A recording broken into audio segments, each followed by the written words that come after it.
There are very few constants in life. Very few things that will inevitably happen. The sun will rise in the morning. A coin will come down if you throw it up in the air. And in some form or another, horror movies will get snubbed at the Oscars. In its 98 years, less than 30 horror movies have ever even won an Oscar. This is mainly because horror movies are not perceived as testaments to the human spirit. If anything, they're testaments to the darker side of human imagination. A testament to not just what we can become, but what we probably already are.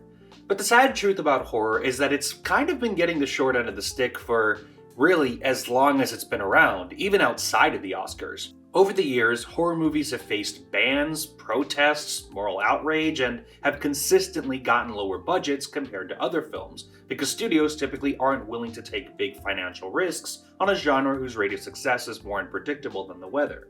Which, I'd be lying if I said I didn't understand to a degree. Even as a diehard fan of the genre, I can admit there are way more terrible horror movies than there are decent horror movies. Oh my god! But does all this mean that the genre doesn't contribute anything to real-world conversations like other films do? Absolutely not. I would argue that, even if it's something we're not comfortable with hearing, the horror genre has lots to say about moral, social, and even political dilemmas. The first thing that comes to mind, as well as the biggest piece of criticism many people have about the genre, is the treatment of women, like in the film The Silence of the Lambs. In The Silence of the Lambs, we follow Clarice Starling, an FBI trainee looking to prove herself.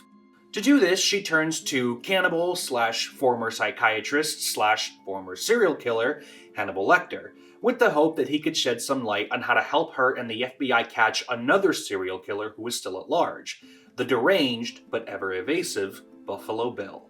As we follow the investigation, it becomes clear that Clarice is almost never in control of the situations she finds herself in. From the get-go, Clarice has the cards stacked against her because she's not only a rookie, but also a woman in a male-dominated field, making it so that she has two obstacles to overcome before she can hope for anyone to start taking her seriously. We see this a lot in the film, especially with the way that people talk to her. Very rarely does anyone actually address Clarice as a figure of authority, much less just as a regular human being. She's not necessarily belittled by her peers. Hannibal Lecter does plenty of that as a means of testing her. Good nutrition's giving you some length of bone, but you're not more than one generation from poor white trash, are you, Agent Starling? Instead, people are often passive-aggressive with Clarice and constantly talk down to her. Even when Clarice is right about something, everyone either responds with aggressive skepticism because who does this rookie think she is, or contempt that a rookie saw something that several veteran agents didn't. And, much like in real life, there are scenes where she has to bite her tongue and just kinda take it, so as to not upset all the men that outrank her. But the way people treat Clarice isn't the only indication of what her status is. The cinematography almost always shows Clarice as being the smallest person in the room, metaphorically and quite literally. In her very first scene with Hannibal Lecter, he stands while she sits, towering over her, almost like she is at his mercy despite the fact that he's locked in a cell and she's not. This happens a lot in the film. People are always looking down on Clarice, which often leads to scenes feeling claustrophobic and uneasy. But make no mistake, Clarice is far from being a doormat. When the situation calls for it, Clarice demonstrates resourcefulness and ingenuity in ways that not only help her earn the respect of her peers, but also help her learn some things about herself. It wasn't easy, but by the end of her journey, Clarice has learned that it's better to face our demons head-on instead of trying to sink them into silence. But the mistreatment of Clarice isn't the only instance in which the horror genre showcases the challenges women face in our world. While The Silence of the Lambs shows women's struggle in the workforce, other films like Leigh Whannell's The Invisible Man show women's struggles at home. The film follows Cecilia, a woman who has just gotten out of an abusive relationship with her ex-boyfriend Adrian. Shortly after leaving him, Cecilia gets word that Adrian committed suicide and she is the main beneficiary in his will and is set to receive $5 million. All seems right with the world. Cecilia's out of an abusive relationship, she's using the money from her trust to help the people around her, and is slowly but surely working to maintain a sense of normalcy. That is, until strange things start happening to her, with each instance only escalating the misfortune that seems to be following her around. Cecilia comes to the conclusion that it's all the work of a still living Adrian, with the basis of her argument being that he once told her that she could never leave him, no matter what she did. And if she ever tried to, he would terrorize her without her being able to see him. We later come to find that she was right, and Adrian is, in fact, still alive, and using optics technology he invented to terrorize Cecilia. Technology that turns him into, you guessed it, the Invisible Man. The film's obvious main theme is that of domestic abuse, but instead of just telling a simple story about a woman getting out of a bad relationship, The Invisible Man explores what happens after an abusive relationship ends. As is the case with many other women in real life, Cecilia's intuition about her being in danger often goes ignored. She definitely has people in her corner that want her to be safe, but with the strange things happening to her, she becomes more and more paranoid, causing even the closest people in her life to distance themselves from her. It also doesn't help that really no one believes any aspect of her story. She's often dismissed in her efforts to get people to see that something just isn't right, and Adrian could be behind it. To add insult to injury, no one offers a better explanation for all the bad things that are happening to her. Even though they have good intentions, the people closest to Cecilia end up gaslighting her into believing that she's just wrong about everything. There's never really a moment where anyone tells her, listen, I think you might be wrong about this, but let's investigate this together. Let's find out if maybe there's another explanation. Up until the near end of the film, she's never really given the benefit of the doubt, and is instead told that there simply are no problems. Adrian's dead, and that's all there is to it. In reality, the message of the movie is the same as the now famous slogan, "Believe all women," a phrase that came out of the Me Too movement and calls for the acceptance of stories shared by survivors of sexual abuse. The Invisible Man nails this topic because it shows that the issues women face from abusive relationships don't just end when the relationship does. Much like Cecilia, many women in real life go through challenges like altering their day-to-day lives, moving past the behaviors they learned in order to survive in that relationship, and most tragically of all, trying to get people to believe their story. It's a sad story, but not one that ends in vain, as Cecilia is able to take control of her life again, showing that, in spite of its challenges, it's never impossible to take back the control that was stolen from you. Overall, it's a great message, one that lets it be known that even when things are at their worst, change is always possible, even when it isn't visible. But what happens when change doesn't seem possible? What happens when it seems like the horrors of the world will invade our lives no matter how much we try to escape it? This is a phenomenon known as politics. Political horror is one of the lesser-known subgenres of horror, and for obvious reasons. People just don't like politics. Politics is a dirty game filled with dirty people, and it forces us to have conversations that, while necessary, aren't the most comfortable to have. The most obvious one being the conversation of racism in the modern day, and few films tackle this topic as creatively and brilliantly as Jordan Peele's Get Out. Get Out tells the story of Chris, a black man in an interracial relationship who was going on a weekend getaway to meet the family of his white girlfriend, Rose. As he gets to know them, he notices things that make him suspicious of the family's intentions, like the fact that they only have black workers on their property, have friends who treat Chris like he's a car on a showroom floor, black is in fashion, and are world leaders in the field of microaggressions. It's eventually revealed that everything was a ploy to kidnap Chris, with the hope of transferring someone else's consciousness into his body, something that the family has been doing exclusively to black people for years. Interestingly enough, what separates Get Out from other movies that tackle racism is the fact that, unlike in other movies where the racist people are openly, sometimes proudly racist, the characters in Get Out don't actually think that they're racist, even insisting that what's going on is not racially motivated. But please don't lump me in with that. I could give a shit what color you are. No.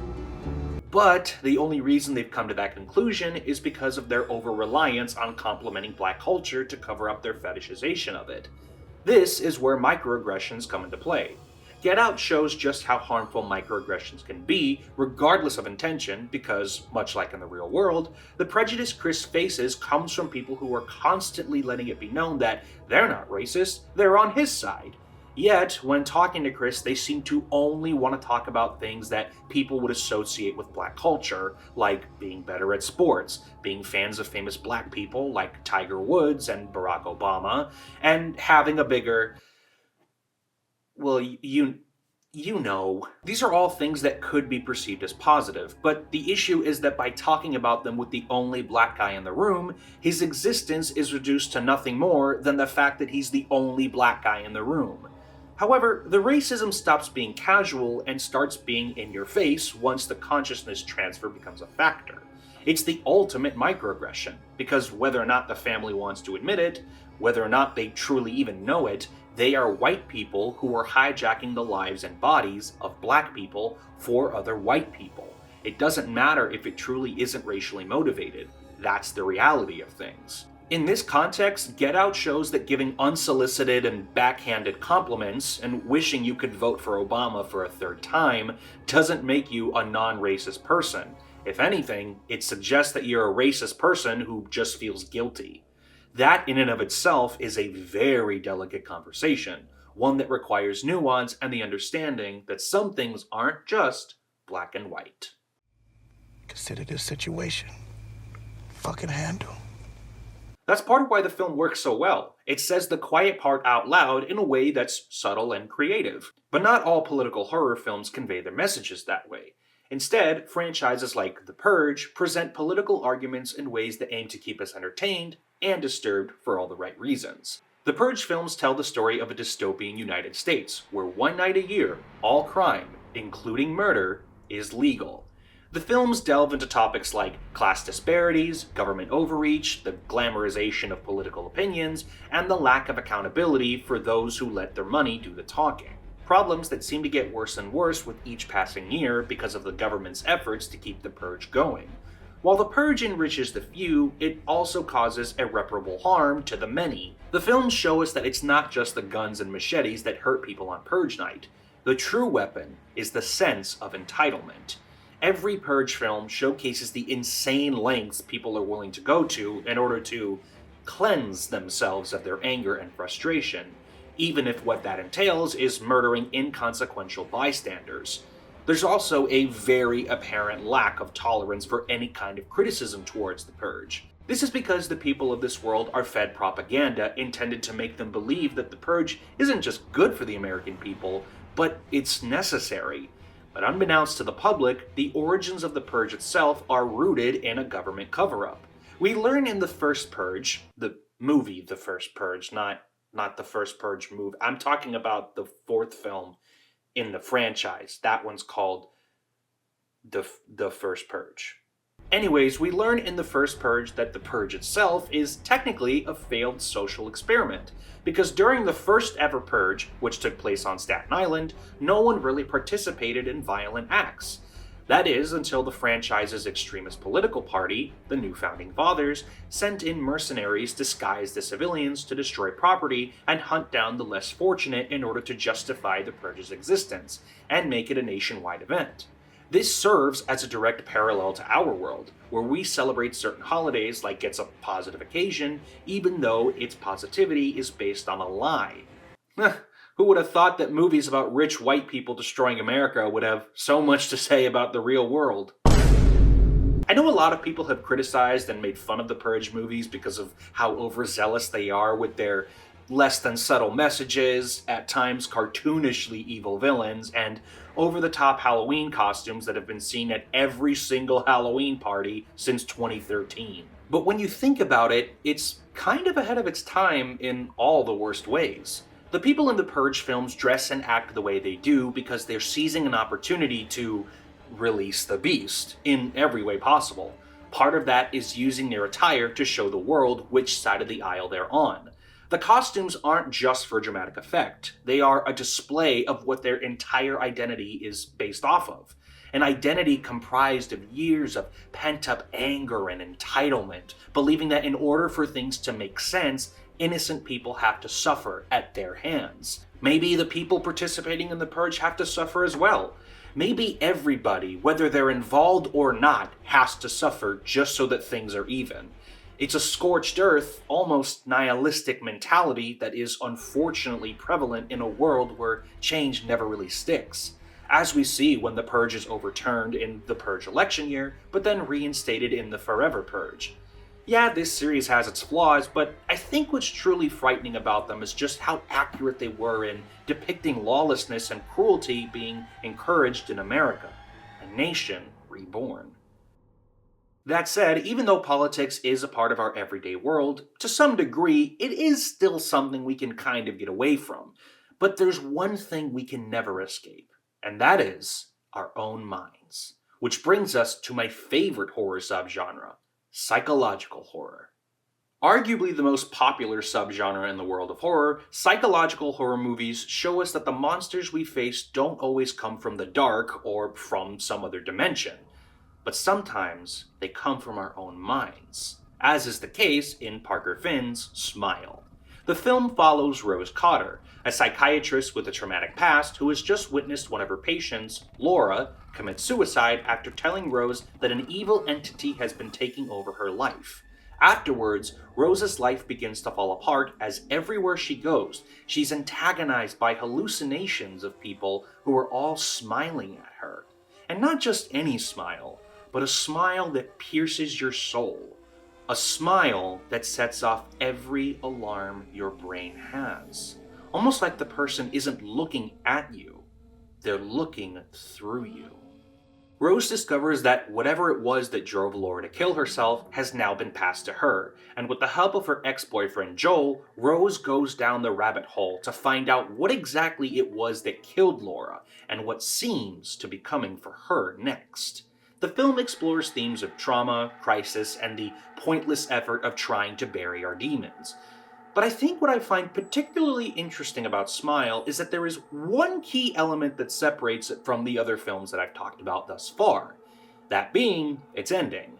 You see, all the films I've talked about have had mostly positive or generally bittersweet endings. Cecilia killing Adrian, Chris escaping the Armitage house, Clarice earning the respect of her peers, etc. But Smile's ending isn't even remotely positive, or anything that resembles bittersweet. It's actually kind of a downer. If Smile was like most other horror movies, then it simply would have ended when Rose finally lets go of her past by burning down her childhood home with the Smile entity still inside. But that's not what happens. Instead, it turns out that that was all a hallucination, and Rose ends up being possessed by the entity. Immediately after, she kills herself in front of Joel, and the cycle starts all over again. I'm not gonna lie. When I first saw the film, I really didn't like the ending. I still don't. As a matter of fact, its ending is one of the only things that prevents the film, for me, from being a 10 out of 10. But only because it just felt so unfair to me. I was rooting for Rose to take down the entity and get her happily ever after. Overcoming her trauma was part of her character arc, and she died after doing just that. Rose tried to do the right thing, and in the end, she got punished for it. Just kinda left a sour taste in my mouth. But then I thought to myself, what if I wasn't supposed to like the ending? As angry as I was when I first watched it, I have to say that I do now understand what the film was going for, and to an extent, I kind of agree with it. I mean, of course, I hate that Rose went out the way that she did. She definitely didn't deserve that. But I also understand that Rose's fate does have some real-world truth attached to it. You see, throughout the film, it becomes clear to us that Rose's trauma is something that she hasn't just carried with her entire life, but it's something that defines practically every aspect of her identity. Her trauma is what drove her to become a psychiatrist in the first place. She keeps her older sister Holly at arm's length because Rose felt abandoned when Holly left her alone with their abusive, drug-addict mother. She's engaged to one of the worst fiancés in horror movie history, and sadly, like many people in the real world, Rose doesn't confront her past until she's basically pushed everyone away. It's a harsh reality, but as is the case with Rose, some people don't see that their trauma has taken over their life until it's too late. Despite my initial interpretation, I don't think the message of the movie is to never confront your trauma because you're just gonna die anyways. Instead, I think what the movie is trying to say is that you have to learn to manage the ghosts of your past, and not just smile through the pain. Like I said, it's a harsh reality, but it's still reality nonetheless. Unlike in Stanley Kubrick's The Shining, where you never really know what's reality and what's not. At first glance, The Shining is about Jack Torrance, a writer who just got a job as the winter caretaker of a mountain lodge known as the Overlook Hotel, where he will live in complete isolation for 6 months with his wife Wendy and his son Danny. As time passes, the isolation and possible cabin fever slowly start getting to the Torrance family, and that's when the horrors really begin. Jack grows more and more irritable with each passing day and talks to people who shouldn't be at the hotel like if he's known them for years. Things aren't much better with Danny, who struggles with his ability to shine and have frequent visions of blood pouring from the hotel's elevator, as well as seeing people that aren't really there, as far as he knows. Among the madness is Wendy, who tries to keep her family together but is forced to accept that whatever's going on, she's not in control of it. The Shining is filled with many themes and ideas that I couldn't possibly cover in this video, but the theme we'll focus on for now is how the film displays the real-world cycles of violence. To do this, we first have to understand some things about the Overlook Hotel, with the most notable thing about it being that the hotel was built on a Native American burial ground. Amazing start so far. There's also the time that a massacre occurred in the hotel 10 years before the events of the film, where the caretaker at the time went crazy and murdered his entire family before killing himself. Then during the film's climax, Wendy sees the Overlook for what it really is. More than a hotel, it's a mausoleum.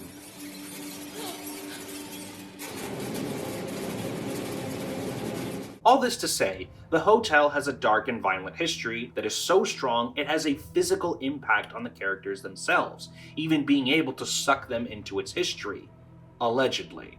We also learn that the Overlook itself is not only alive, but it also brings out the worst traits of those who reside in its halls. It feeds off of Jack's alcoholism, as well as aggravate the utter disdain he has for his family. It feeds off of Danny's ability to shine and amplifies his fears so that he retreats into himself, and it keeps Wendy feeling helpless. When does it all start? Well, no one knows for sure, but what we do know is that the hotel does what it does because it's been a beacon of violence and death from the very beginning, and it uses the Torrance family to continue that same cycle. Or at least, it tries to. While the hotel was able to corrupt Jack, it was not able to do the same with Wendy or Danny. Despite having dark urges similar to his father, Danny's shine and innocent mind ultimately helped him resist the hotel's influence and prevent him from adding to the hotel's history, leading to the beginning of the cycle being broken. Wendy has a hand in this too, as she also doesn't lose herself to the hotel's influence. If anything, the darkness of the Overlook Hotel is what strengthens Wendy's own light. As we see throughout the film, even if it's at the potential cost of her own life, Wendy consistently prioritizes Danny's safety over literally everything else. When it's all said and done, Jack failing to kill them leads to him and the Overlook freezing to death, showing that no cycle, no matter how powerful, is not unbreakable. Which is a pretty positive message for an otherwise dark and morbid film. And the funny thing is, that's the case for a lot of horror movies. Can horror movies sometimes be morbid and difficult to sit through? Totally. But maybe that's part of their appeal. The genre shows us that there's more than one way to deliver a message that resonates with people. It doesn't need to hold your hand, and it doesn't need to be super obvious. Whether it has more bad movies than good ones, or vice versa, I think the horror genre as a whole is a classic case of don't judge a book by its cover. It may be dark and scary on the outside, hell, it may even be a little dark and scary on the inside too, but it's that same fear that should be used as a motivator, not a deterrent. Maybe what the horror genre tries to teach us, above all else, is tough love. It's teaching us what we need to know about our world in a way that may seem unconventional, but is still very effective. Ultimately, it prepares us for the world in ways we don't always understand. And I think that is a testament to how the genre is so brilliant, it's kind of scary.